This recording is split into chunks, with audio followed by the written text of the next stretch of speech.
Hey everybody, and welcome to this episode of the Alec DeLoe MMA show, where we are going to be breaking down the main card for today's UFC Fight Night Dern versus Rodriguez event. It's kicking off here in like an hour and a half, prelims starting like 25 minutes, so I apologize guys, I'm a little late on getting this one out. It'll probably be out while the prelims are actually airing. But anyway, I wanted to get this out, give my predictions regardless before the fight started, and also hit a couple of other talking points. There's one topic in particular that I really want to make sure we cover. But first, we definitely have to address the fact that Deontay Wilder and Tyson Fury are facing off for the third time tonight in a heavyweight clash. The first fight obviously ended in a draw, in that where Tyson Fury famously rose from the dead after getting knocked down by Deontay Wilder. Looked like he was going to be finished in that one. So that fight ends in a draw. Second one, Tyson Fury beats up on Deontay Wilder pretty soundly and gets him out of there. I think the corner of Deontay Wilder threw the towel in the seventh round. And now tonight, Deontay Wilder is a pretty big underdog going into this fight against Tyson Fury based on the results of the second fight, right? Because he lost. So, I mean, Tyson Fury just won so impressively. And I'm not going to pretend to know anything about boxing, but if I had to pick, I'm probably picking Tyson Fury to win again tonight. I just think there's things that he can do that Deontay Wilder can't. I think he has a little bit better footwork, a little bit better head movement. Excuse me. I think he works the jab a little bit better. I think he throws his combinations a little bit more smoothly and throws, more complex combinations, sets traps, etc. But you cannot discount the knockout power of Deontay Wilder and his ability to just end your night if you make one mistake, right? And he said that before. And I mean, look at the Luis Ortiz fight where he knocked him out by punching him in the fucking forehead. I mean, the guy has ridiculous power. He has a very strange and awkward build for the heavyweight division. I believe he's like 6'7". And yeah, man, he just has ungodly power in his right hand. And if he does land it, there's no guaranteeing that Tyson Fury gets back up like he did in that first fight. So I don't know. The fact that Deontay Wilder is such a big underdog, I think he's worth like a bet just because he does have that knockout power.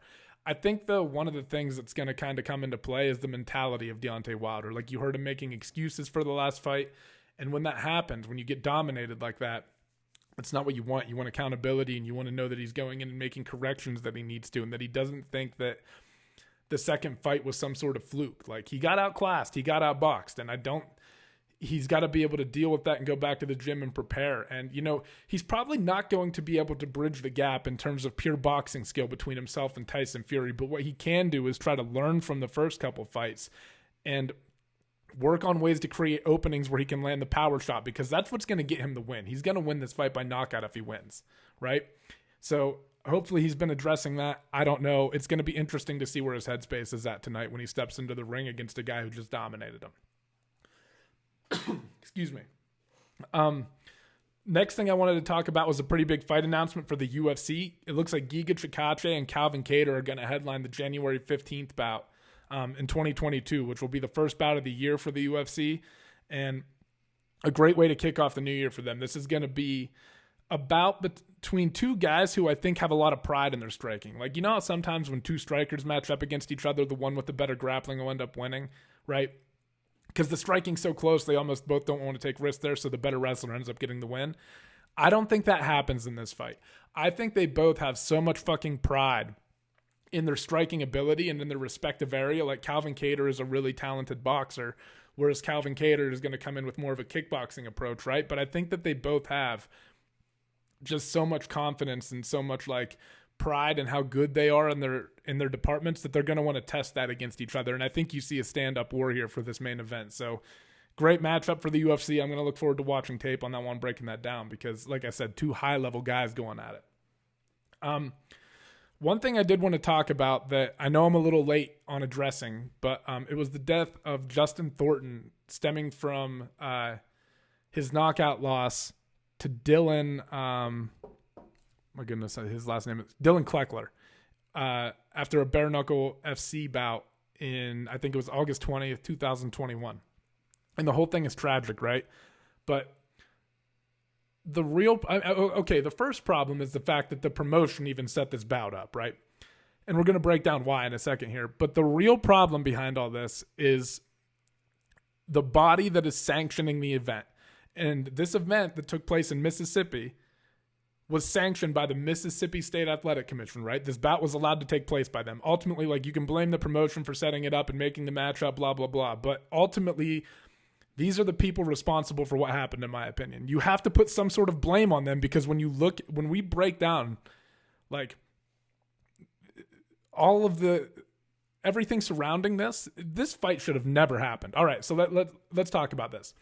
Justin Thornton is a 39-year-old man, right, who is facing up against Dylan Kleckler, who's also 39, and maybe they were looking at that and thinking, oh, two guys that are the same age, this is fine. Like, obviously they're not doing in-depth looks at these guys' record and the damage that they've sustained throughout their career, right? Justin Thornton has a professional MMA record of 6 wins and 18 losses. Of those 18 losses, 11 have come by way of knockout. He's on a 5-fight losing skid dating back to 2017. His opponent, Dylan Kleckler, also 39, he's 11-1, with 10 of those wins coming by way of knockout. And he had a previous bare knuckle FC bout back in February of 2021, where he knocked his opponent, Chris Jensen, out in the first round. So this guy has 11 knockouts in professional fights, be it bare knuckle or MMA, right? This guy has as many knockouts that are wins on his record, on his resume, as Justin Thornton has knockout losses on his, right? How in the world do you ever look at this fight and think it's a good idea? So what happens is Dylan Kleckler goes in there, knocks Justin Thornton out violently in the first round. I mean, knocks him out on his feet, and then he face plants onto his face, right? And to me, it's not the fault of the sport. It's not the fault of the athletes. Like, they're just trying to get fights, and it's tough, man. It's tough. Like, you get these matchups and stuff, and you accept it, and you're trying to get paid. Like, you're trying to make your way through this life as a fighter. It's somewhat the fault of the organization for booking a fight like this, for thinking this would be okay, but it is absolutely the fault of the Mississippi State Athletic Commission. You cannot sanction a bout like this, and you're clearly not even looking at the records. No one in the right mind would ever make this fight happen. And you're also not taking into account the damage that this man has sustained throughout his career so far, and you're going to let him go in there against a killer, a guy who just knocked his opponent out in the first round just a few short months ago, who has a professional MMA record of 11-1 with 10 wins by knockout? Like, come on, man. Like, use your fucking head. And it's disgusting because you see this is what's like, you see this happen in sports like boxing, and it makes you nervous for these guys like Evander Holyfield, who's going up against a probably very testosterone-filled Vitor Belfort, right? Like, this kind of shit is bleeding in to a sport in boxing where it's like, been around for a long time, is a big part of culture. It's not like bare knuckle FC even, right? So you see these bad decisions. And why I'm referring to this one is because if you guys don't know, Evander Holyfield versus Vitor Belfort was a boxing match originally slated to take place in California, but the athletic commission there wouldn't approve it, and good on them. They shouldn't have, right? They should never approve that fight. That fight should never be fucking sanctioned. But what Triller did is picked up their whole event and moved it out to Florida, and they approved the fight, and then Vitor Belfort goes out and fucking beats up on Evander Holyfield. And it could have been a whole lot worse. So, I mean, these athletic commissions have to do a better job of analyzing the fights and the matchups and understanding and everything. And just, man, it's fucking disgusting. They need to do a better job, and they need to be held accountable when shit like this happens too, because in my opinion, something like this, it's glaringly obvious that this matchup never should have happened. These two are not at the same, they might be the same age, but they are not on their career trajectory is like one guy's going like this and the other is like going like this, right? It's not a good matchup, and it's not a good look, and they need to fucking figure this shit out because it's literally costing people their lives. So enough ranting on that. Let's move on to breaking down this main card. Well, first, let's start off with the prelims that are going to start here in a few seconds. Let's just go over the fights there. You got Steve Garcia versus Charlie Ontiveros, Lupi Godinez versus Silvana Juarez, Damon Jackson versus Charles Rosa. That should be a good fight. And then Alexander Romanov, who's undefeated right now, is fighting Jared Vandera in a heavyweight bout. Romanov's going to be a pretty heavy favorite in that one. I think he's going to win. But so the first fight on this main card was supposed to be a bout between Deron Nguyen and Philip Haas. But apparently Deron Nguyen had to withdraw from the fight due to some medical reason. So Chris Curtis, who has been making his way through the PFL, he's on like a 5-fight winning streak over there, offers to step in and take the fight on his UFC debut, right? He goes in, he makes the weight, and then Philip Haas denies the fight, says he doesn't want to take it. And then supposedly James Krause, who is cornering Tim Elliott, so he's here for the event. Tim Elliott's fighting on the main card against Matthias Nicholaw. James Krause offers to step in and fight Chris Curtis. So you have this new fight on there, right? And then it doesn't end up happening, which is a bummer. It drops off. So they bump up Felipe Calerus and Chris Gutierrez to the first main event slot, or the main card slot. And this, I mean, the James Krause versus Chris Curtis, I wish that would have happened just because the story would have been insane. And I think I saw Brett Okamoto tweet about it, and he's right. It would have been just such a wild turn of events to go from Deron Nguyen and Philip Haas. Then you go to Chris Curtis versus Philip Haas. Haas drops off, and then Krause steps in. So you have a brand new fight, but it doesn't play out like that, and you get Calerus versus Gutierrez. Now, Felipe Calerus is a guy who's a black belt in Brazilian Jiu-Jitsu, but he's alternated between wins and losses in his UFC career so far, right?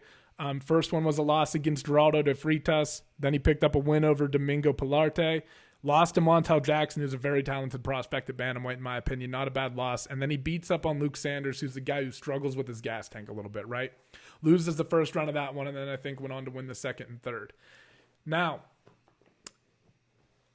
the problem is that Felipe Calerus, while he's talented, I think, on the ground, and he's a pretty good striker as well, he's going up against a guy in Chris Gutierrez who is a phenomenal striker and who's also pretty decent on the ground. Like, you saw him rule for Imanari rules and stuff in his most recent bout against Andre Ewell.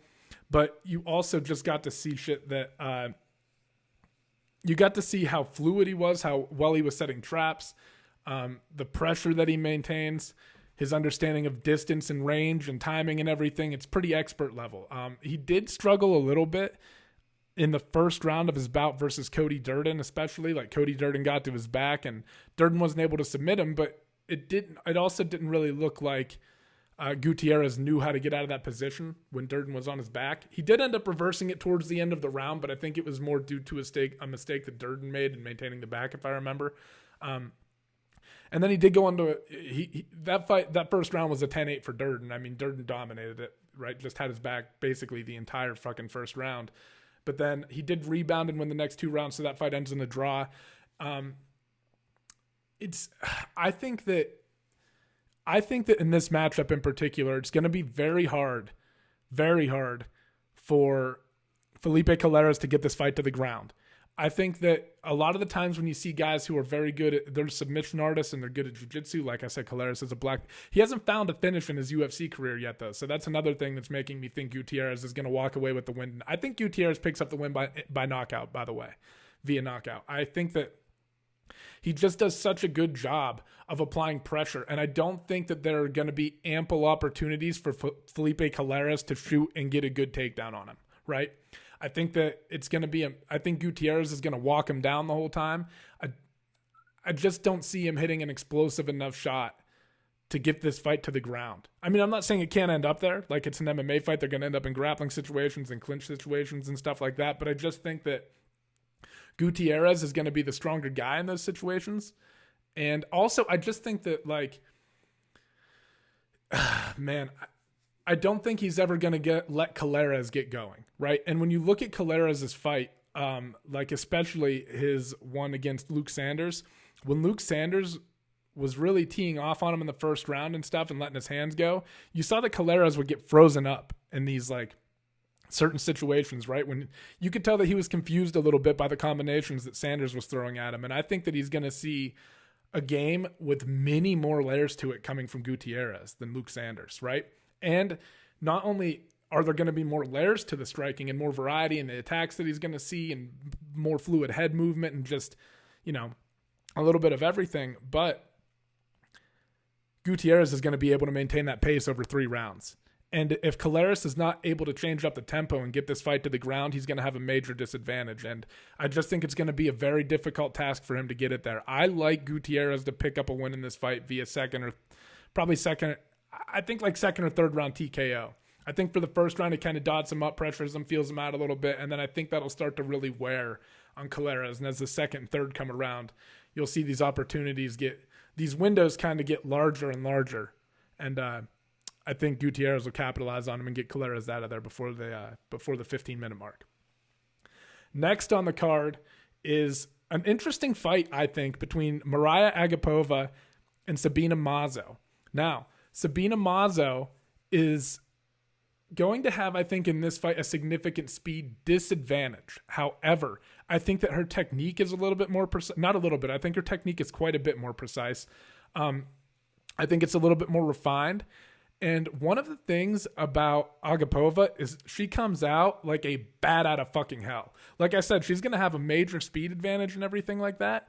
But I just think that in terms of like pure technique, Sabine Mazzo is going to have an advantage. Now, she's also, I think, Sabine Mazzo, I think, is going to be able to hold a more consistent pace over the course of the fight. Because like I said, so Sabine Mazzo is somebody who I think is going to struggle a lot against a girl like Mariah Agapova, at least at first, because she does come out so hot. And if you look at her technique and everything, it actually is pretty goddamn good. Like, I don't think that she sets up everything the way Sabine Mazzo does, but she knows how to throw a fucking punch and a kick at the same time, right? And she puts some heat behind it. I mean, she has finished a lot of the girls that she's fought. So I don't think Sabine Mazzo is going to have seen that level of intensity coming from someone yet. And I think that probably Agapova is most dangerous in the first round. Because, okay, it's like, I think that Agapova has to get the fight out of there in the first round for a couple of reasons. First off, she obviously starts off fast, right? That's like, I think that's going to be really her only advantage in this, because you could argue that maybe she should slow the pace down a little bit and not burn so much out of the gas tank early on. But she has such a massive speed advantage and everything, and I think a power advantage over Sabine Mazzo, that I don't think she should change up her style too much for this fight, because I think that if she does try to slow down and pace herself, she's going to be doing it against somebody who fights at a very consistent pace. Like, that's just her style. So she's going to be playing into that. And Sabine Mazzo is going to be settled into what that pace feels like, and it's just going to be natural for her. That's how she fights. Meanwhile, Agapova would have to like mentally think about how she's going to exert herself during certain moments and stuff like that. It's not new to her. She fights how she fights, right? And that's why I think it's incredibly difficult to find these balance with these people who like to come out wild and stuff, because you don't want to take that away from them. But at the same time, they do need to conserve it a little bit and be more intelligent about how they exert their energy, because you see them oftentimes wear out, and that's how they lose fights and stuff, right? So to me, this is just a matter of, now, maybe Agapova has been working on that. Maybe she does come out with a very well-rounded pace, and she's able to just keep ahead of Sabine, utilize the speed advantage, and put like a little bit of a more. I don't see that happening, though. I think that she's going to want to, at some point in the fight, even if she doesn't come out guns blazing and she is trying to settle down, there are going to be moments in that fight where she's not going to be able to resist her instincts, and she's going to up the fucking ante and maybe make it dangerous for Mazzo. But I think Mazzo overall is just going to, like I said, just stay the course, be more consistent. And if she can survive that big wave from Agapova whenever it comes, I think that she ends up winning this fight by decision. I think it's just going to be a matter of Sabine Mazzo losing a round. That's what I think is going to happen. I don't think that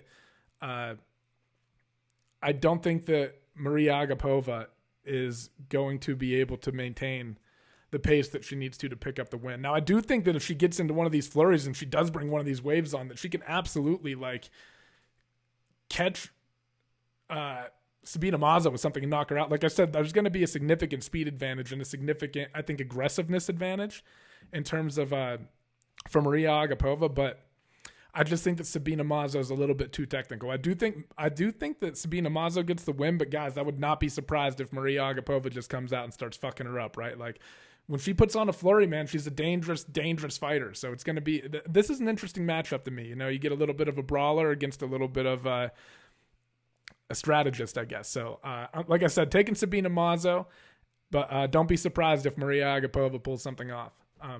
Thank you for hanging with me through that prediction. I know I was bouncing all over the place for it. All right, next fight up is going to be Tim Elliott versus Matthias Nicholaw. We mentioned this bout previously when we were talking about James Krause potentially stepping into fight, right? He's cornering Tim Elliott. And according to Tim Elliott, a lot of guys are moving to Kansas City just to be trained by James Krause because he's such a fucking excellent coach. A lot of people think he should be winning Coach of the Year. And, man, it's hard to argue. He's the results of his athletes and his fighters in the UFC have been pretty incredible. And Tim Elliott stepping in to fight Matthias Nicholaw is an interesting flyweight matchup because Tim Elliott's one of those guys who comes forward with this kind of wild, unorthodox, weird style where he's in and out and stuff, and he's mixing in these takedowns and putting you in these awkward grappling exchanges that you maybe have never been in before that aren't familiar to you. And, you know, he kind of hits these guys. They kind of get confused when they fight him. But the thing about Matthias Nicholaw is a counter striker, and he's a guy who has pretty good wrestling too, so I think he's going to be able to hang around with Tim Elliott in that grappling department. But Nicholaw's a guy who just likes to sit back, read, kind of pick up on the patterns that you're doing, and then he starts letting his hands flow. And he's not very good moving forward and being the initiator, but I don't think he has to be in this fight. I think Tim Elliott's going to come to him, and I think that Matthias Nicholaw is going to be able to expose some openings, right? And I think that Tim Elliott, it's going to be hard for Nicholaw to find the timing at first, but as we start to get like midway through the second round into the third round, I think you'll start to see Nicholaw catching the beat, and I think that he beats Tim Elliott via decision. I think he's probably going to lose early on or have trouble with the style, but once he starts reading the patterns and the movements and everything of Tim Elliott, he's a very talented counter striker, and once he feels comfortable, he's not afraid to let his hands go. He'll throw big flying knees and stuff like that, spinning shit. I mean, he's exciting, and his third round against Manel Kopp was fucking incredible. That was a great fight in general. And, you know, you got to see a little bit of everything out of him in that fight. But I think in this fight in particular, Elliott's awkward style is going to get him into trouble because I think that he's going to start throwing stuff and Matthias Nicholaw is just going to stay fundamentally sound. He's going to be comfortable backing up, and he's going to start capitalizing on openings that he starts finding as the fight progresses against Tim Elliott. So I got Matthias Nicholaw winning by decision. I think it takes him a little bit to figure it out, but I think he does. And I think Tim Elliott maybe wins like the wrestling exchanges, but I think Nicholaw works his way back to his feet and is competent enough in the jiu-jitsu area to never get submitted. So, yeah, I've got Nicholaw in this fight. All right, the next fight is an interesting one at welterweight between Randy Brown and Jared Gooden. Actually, it's the catchweight bout at like 174.5. I think Gooden missed weight by 4.5 pounds. But Randy Brown, man, is a guy who's been boxing. I looked this up. I think he said he started boxing in like 2005 or some shit like that. It's been something like that. It's like 16 years of boxing experience. He's been fighting in the UFC for quite a while now, actually. I don't even know how many fights he has to his record, and he's a finisher, guys, right? He just choked out Alex Oliveira in his most recent win. Took a brutal loss to Vicente Luque before that, but he was looking good at certain moments of that fight. Like, you could really get to see the head movement and the footwork, and he mixes in legs, kicks well. He just mixes everything up well, and he's got long limbs, so it makes him dangerous on the ground. Randy Brown's a bad motherfucker. But Vicente Luque right now is like top 5 in the world, in my opinion. Maybe even top 4. Like maybe top. Vicente Luque is so fucking good. He's a killer, and his striking he's powerful, and everything is just so fundamentally sound, and it's straight down the pipe. And that was a very tough matchup for Randy Brown, in my opinion. And he held his own until he got finished, got hit with that big knee at the end, right? But I kind of expected Luque to win that fight, but Randy Brown there were moments in that fight where you go, okay, this kid has some real fucking potential, and then when he sees that level, he knows where he has to be now, right? So, tough loss for Randy Brown, but one where he also rebounded and beat Alex Oliveira, right? He submitted Warlley Alves with a triangle choke. Now, this was a fight where you did see him get taken down a little bit, which, I don't know, man. I don't think that'll be a whole lot of a concern against Jared Gooden, to be honest, but even when he did get taken down, he ends up hitting a triangle on Alves, right? And that's the danger with Randy Brown, is that he's dangerous from everywhere because he's got these long limbs. He's a submission threat. He can knock you out. He has very technical striking, good footwork, in and out movement. Like I said, just very firm understanding of distance. There are a lot of guys that are big and like long and kind of like lanky a little bit like Randy Brown is, that don't have control over their body. And Randy Brown, you can tell, is one of those guys who does, and who understands where his range and his distance is and where he can crack from and where he's safe and not that he doesn't get in trouble.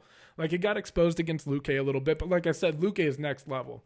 I think in this fight against Jared Gooden's a guy who, hasn't been handed easy fights so far in his UFC career. He came in and had to fight Alan Jouban in the first fight, who's got nasty fucking kicks. He was hitting with that left kick to the body, eating those. And then he had to fight Abubakar Nurmagomedov. That was a fight really where I think a lot of people thought Nurmagomedov would take it down, but he was content to just sit there and box with Gooden. But I think one of the things that really hurt Gooden in that fight, and I think it hurts a lot of guys when you're fighting a wrestler, is they'll carry their hands super low. And when you guys are carrying your hands, like if you carry your hands down here, you have to strike from these awkward angles, and it leads to you throwing more singular strikes as opposed to if your hands are up here, and the combinations can just flow more smoothly, right?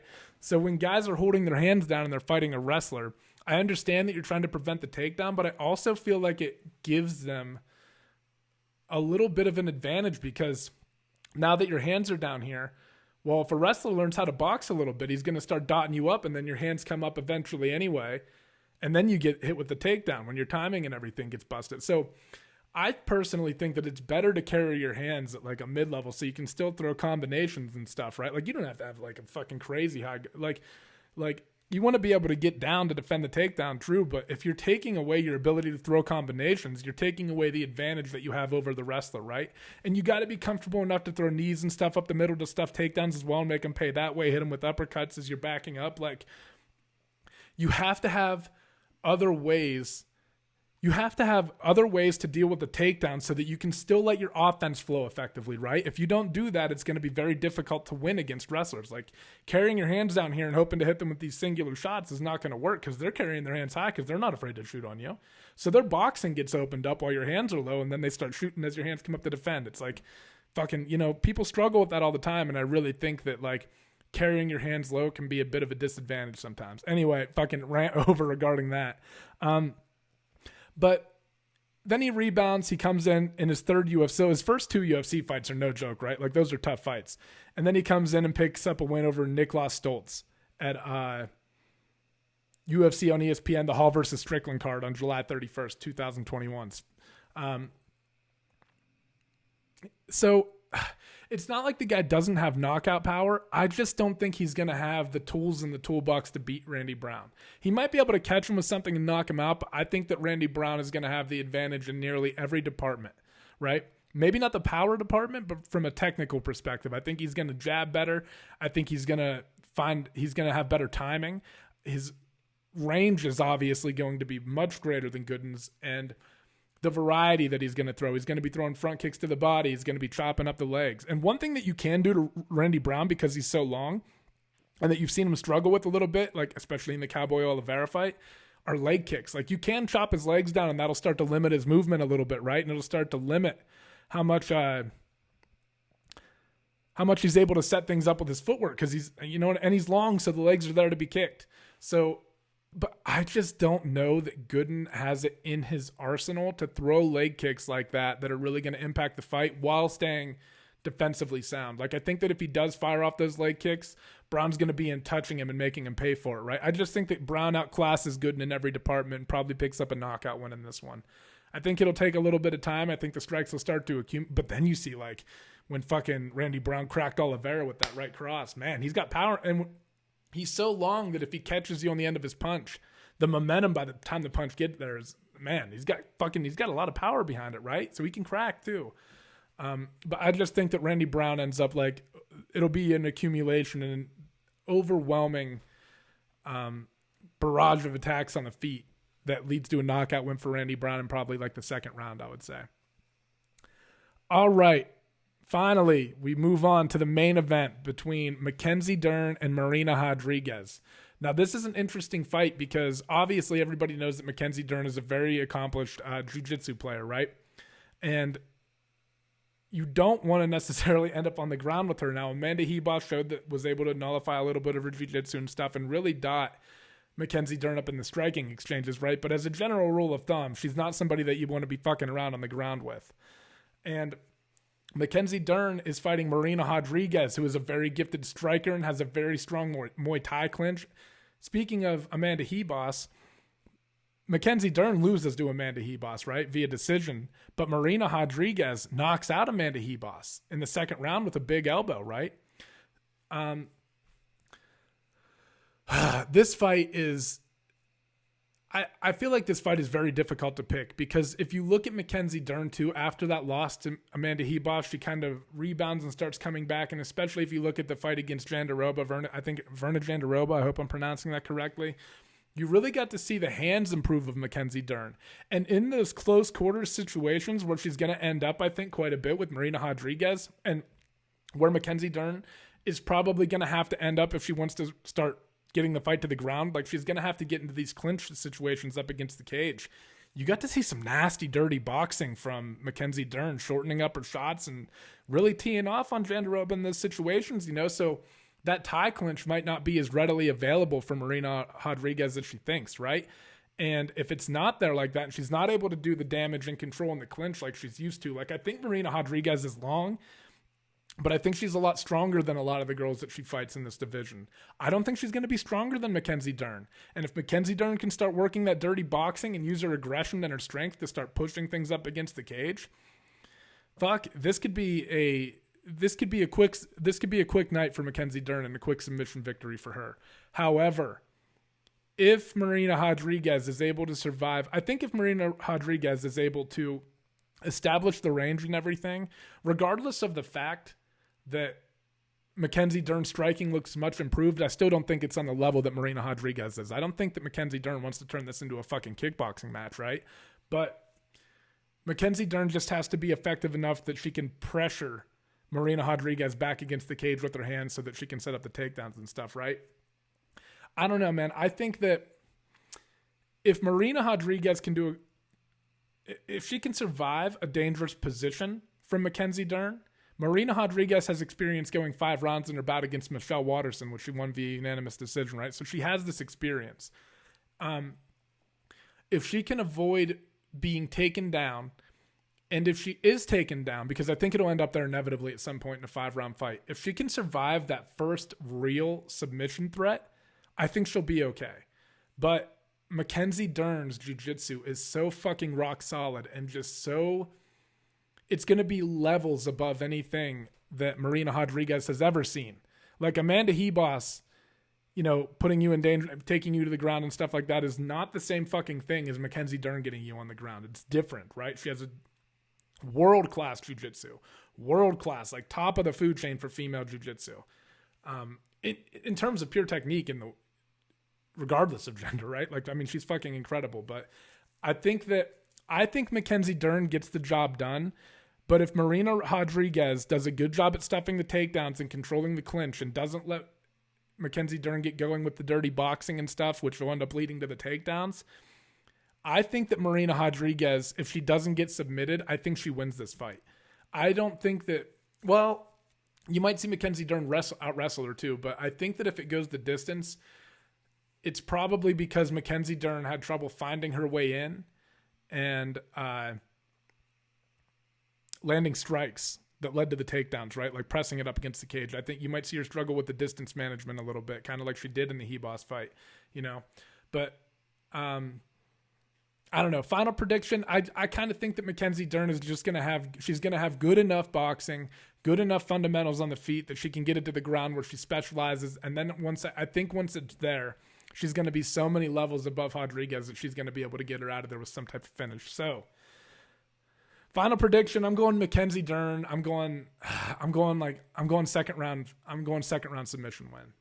But we'll see. It's a good matchup, and there's a lot of different variables taking place in this main event. So it's a fight that I'm really looking forward to between two really promising prospects. So it's an exciting one. And the grappler versus striker thing, how does it play out? Like who's improved the most where? And I think the biggest factor for me in taking Mackenzie Dern is that I think Mackenzie Dern has probably improved more in the striking department during her UFC tenure than Marina Rodriguez has improved in the grappling department, if that makes sense. So I got Mackenzie Dern. All right, let's go through. Let's recap the main card picks real quick, and we'll close this thing out. So I got Chris Gutierrez beating Felipe Calerus. I just think the striking from Gutierrez is going to be overwhelming, and it'll be too hard for Calerus to get it to the ground. Maria Agapova versus Sabine Mazzo. I got Mazzo winning this fight, but don't be surprised if Maria Agapova comes out and puts on a fucking like some sort of crazy barrage where she just lets it go and lets her hands fly and takes advantage of the fact that she does have a speed and power advantage early on and puts Sabine Mazzo away. I think that speed and tenacity and aggressiveness from Agapova might surprise Sabine Mazzo a little bit, which could lead to a win for Agapova. But realistically, I think that she probably survives the barrage for as long as she needs to, and then the technique and the consistent pace of Sabine Mazzo start to take over, and she wins the fight via decision. That's kind of how I think it plays out. I don't know. Tim Elliott versus Matthias Nicholaw. I think the counter work of Matthias Nicholaw is just going to be a little bit too much. I think he gets a bead on the awkward movement of Tim Elliott and starts really working leg kicks and stuff, which is something I forgot to mention during the breakdown. Matthias Nicholaw works leg kicks really effectively. That'll limit the movement of Tim Elliott, which will also aid in creating those openings that he's going to be looking for while trying to counter, right? So it's all going to kind of, I think, the leg kicks will start opening that up as well and creating those opportunities for him. Randy Brown versus Jared Gooden, good fight, but I just think that Randy Brown has too many tools in the toolbox. Don't think Jared Gooden's going to have enough variety in his game to deal with all of the threats that Randy Brown poses. I think Randy Brown probably gets Jared Gooden out of there via KO I feel like second round for some reason. I don't know. And then Mackenzie Dern versus Marina Rodriguez in the main event. I think this is going to boil down to whether Marina Rodriguez can keep it standing, whether she can be strong in the tie clinch and negate the dirty boxing of Mackenzie Dern. And for Mackenzie Dern, I think this whole thing boils down to getting it on the ground. I know that your striking and your hands have improved a little bit, but I still don't think you want to end up in a kickboxing match. I think Mackenzie Dern is going to get Marina Rodriguez out of there. I think once she gets her to the ground, she'll look for the submission, and her jiu-jitsu will just be too many levels above Rodriguez for her to be able to defend anything. So I think with that being said, that's going to wrap this one up, guys. I appreciate everyone for tuning in. And like I said, I apologize for getting this out so late. I think the prelims have already kicked off, like by the time I'm wrapping this up now. And the main card starts here in like 2 hours. So I'll get this published. Thank you guys again. If you enjoyed the content, please subscribe, give it a thumbs up, leave a comment down below. And I will catch you guys later. So thank you again, and bye-bye.